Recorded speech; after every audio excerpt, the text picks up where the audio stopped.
The Lord be with you. A reading from the Holy Gospel according to St. Luke. The apostles said to the Lord, "Increase our faith." The Lord replied, "If you had faith the size of a mustard seed, you would say to this mulberry tree, 'Be uprooted and planted into the sea,' and it would obey you. Who among you would say to your servant who has just come in from plowing or tending sheep in the field, 'Come here immediately and take your place at table'? Would he not rather say to him, 'Prepare something for me to eat. Put on your apron and wait on me while I eat and drink? You may eat and drink when I am finished.' Is he grateful to that servant because he did what he was commanded? So should it be with you. When you have done all you've commanded, say, 'We are unprofitable servants. We have done what we were obliged to do.'" The Gospel of the Lord.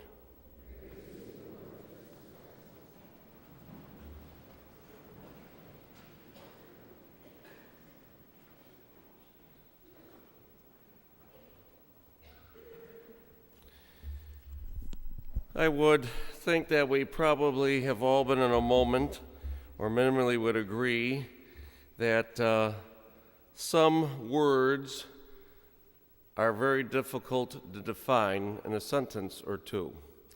Probably been in the situation where someone, maybe one of the younger members of the next generation, will ask us to define a word, and although we know exactly what it means, it's very difficult to put it into words, especially in a sentence or two. We could give examples very easily, but to define the word is very difficult.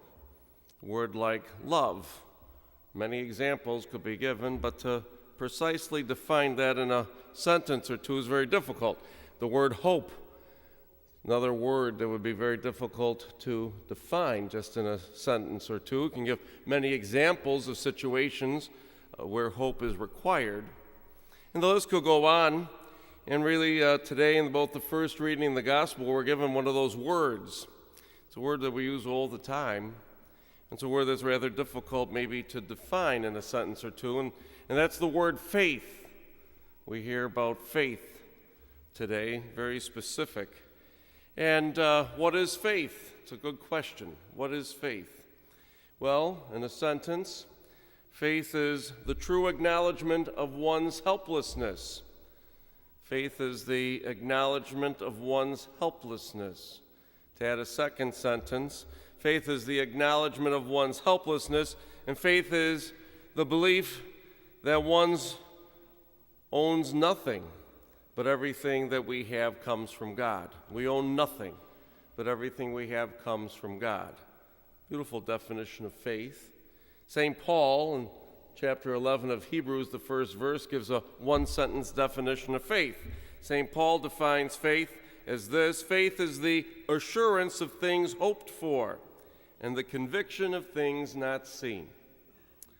Faith is the assurance of things hoped for and the conviction of things not seen. Beautiful definition from St. Paul. We can go to one of the heavy hitters in the Catholic faith, St. Thomas Aquinas, and we could be here all day on this definition. St. Thomas defined faith as such: faith is the act of the intellect when it assents to divine truth under the influence of the will moved by God through grace. How about that one for 8 o'clock in the morning on a Sunday, huh? That's something to think about. Faith is the act of the intellect when it assents to divine truth under the influence of the will moved by God through grace. Beautiful definition. I have a very simple definition of faith. Faith is a response from God's invitation to love. Faith is a response, our response. Faith is our response from God's invitation to love. Faith. What do we hear from Habakkuk this morning, the first reading? We hear in the very last line, because of his faith, the just man shall live. Because of his faith, the just man shall live. So faith is tied to salvation, eternal salvation. Because of his faith, the just man shall live. And St. Paul, in another place, reminds us that we are to live by our faith in Christ, who loved us and gave his very life for us in his death on the cross. St. Paul reminds us we're to live by faith in Christ, who loved us to the point that he gave his life for us on the cross, calling us to that response. Remember, faith is a response to the invitation of God's gift of love. Jesus gave us that gift of love. We respond in faith. And the gospel today reminds us that if we had faith the size of the mustard seed, the smallest of all the seeds, if we have faith the size of a mustard seed, we could say to the mulberry tree, be uprooted and plant yourself into the sea, and it would obey us.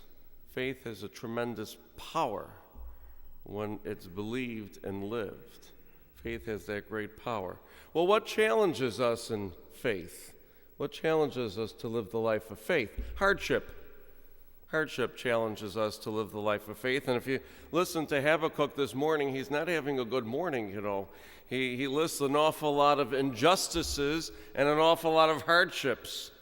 So at the very beginning, he's raising those thoughts to God, who responds to him. Well, thankfully, we don't have any hardships or injustices in our culture today, so we probably can't relate to Habakkuk. But we got a lot of injustices. We got a lot of hardships. And maybe we're kind of like Habakkuk, raising them up to the Lord. You know, why? Why is all these things happening? Basically, faith calls us to remind ourselves that God saved us on the cross, the death and resurrection. And the world does present challenges to our faith as we live in that belief. And the simple question this morning is, how much faith do you have? How much faith do you have? How much faith do I have? It's an important question because there are many opinions in the world which are contrary to our life of faith, creating hardships and injustices in faith. How is it that we respond to them in faith? How do we respond to these injustices, these hardships? You know, we all experience many problems in our life, no question. How much faith do we have? How is it that we respond to these hardships, to these problems? Is our faith really a response to that deep-rooted knowledge of the love of God? You know, there's a story I'm going to read to you. I never really read stories to you because we just heard 3 great stories from the best book, the Bible. But, you know, this is a great story. And I used it on the confirmation retreat a year or 2 ago. So any of our teenagers, if they might recognize it, you should, hopefully, because we used it on that retreat. But it's a story that's based in a tough time period of our country where there was great hardship. It was a time period where slavery was legal in this nation. The story comes from the book Zealous, Following Jesus with Guidance from St. Paul. It was the 1800s, and a young miner who had recently struck it rich in the gold rush was on his way back east. As he stopped in New Orleans to rest, he noticed a crowd of people gathering for some kind of event. He approached the crowd and quickly learned they were there for a slave auction. He heard a gavel bang on wood, and a man exclaimed, "Sold," just as a middle-aged black man was taken away.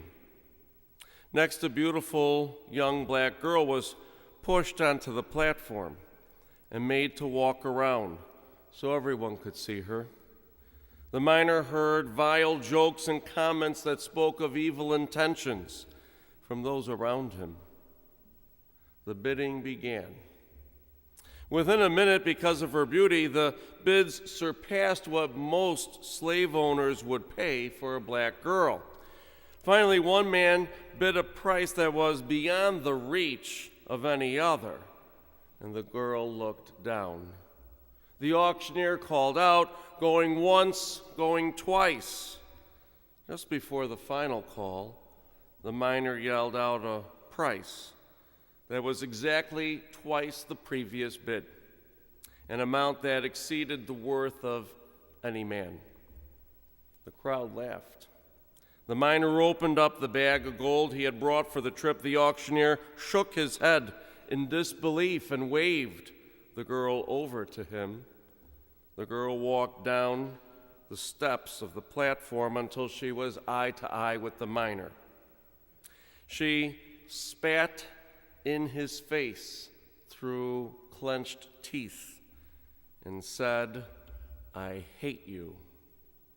The miner, without a word, wiped his face, paid the auctioneer, took the girl by the hand, and walked away from the still laughing crowd.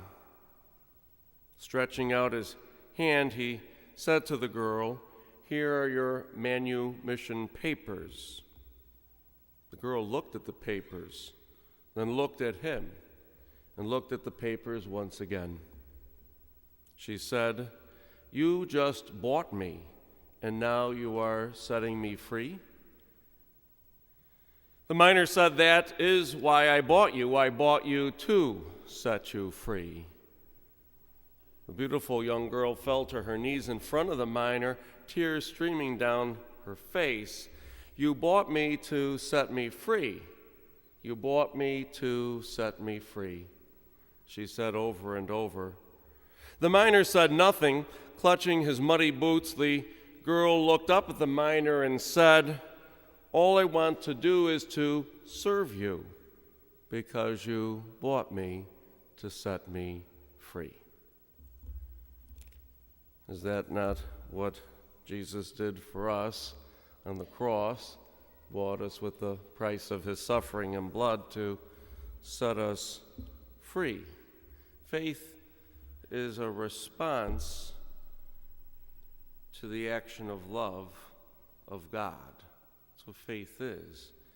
And the woman responded initially with anger and hatred, but then when she realized she was set free, she responded in desiring to do nothing else but serve him. The miner, too, he responded in faith to a grave injustice as he saw this girl being sold as a slave. What is your response to the injustices we experience in our world? We have many injustices. We have people now who are not willing to stand as we sing the national anthem. A injustice, especially since my father served this nation in World War II. I take that as an injustice. And we at times applaud them on the news for taking that action. And that action was a response to another injustice, that injustice of prejudice, which still exists. We see the injustice of bullying. Remember, not that many years ago, just a couple miles away from here, a young man in Williamsville Public High School who took his own life because he was being bullied, had national and international attention. We see the injustice of euthanasia. It's been on the ballot to vote, and the killing of our elderly and ill. And abortion is an injustice that has existed since Roe versus Wade and before that. You know, tomorrow is Bullying Prevention Day. It's an international day now. Tomorrow is that day. Signs hanging in our school for it. And when will we address and stop the bullying in the womb? You know, we might not stand for the national anthem because of prejudice, but when are we going to stop the prejudice against those who are unborn? we need to wonder how we're going to respond. We will not have an end of violence outside of the womb until there is an end of violence inside of the womb. Either you live in a country and a culture dedicated to life, or you do not live in a culture dedicated to life. You live in a culture of death. We cannot pick and choose which lives are important and which lives are not important. Either you live in a culture dedicated to life, or you live in a culture dedicated to death. Our culture right now is a culture of death. It is not a culture of life. I invite you to join me once again at Life Chain this Sunday, today, 2 o'clock to 3 o'clock, 1 hour of your time. To stand, bring a lawn chair. You don't have to stand, you can sit. And all you do is pray for 1 hour, holding a sign, standing for the value, the dignity of a culture of life. I invite you to do that in faith and ask you to question how you will respond.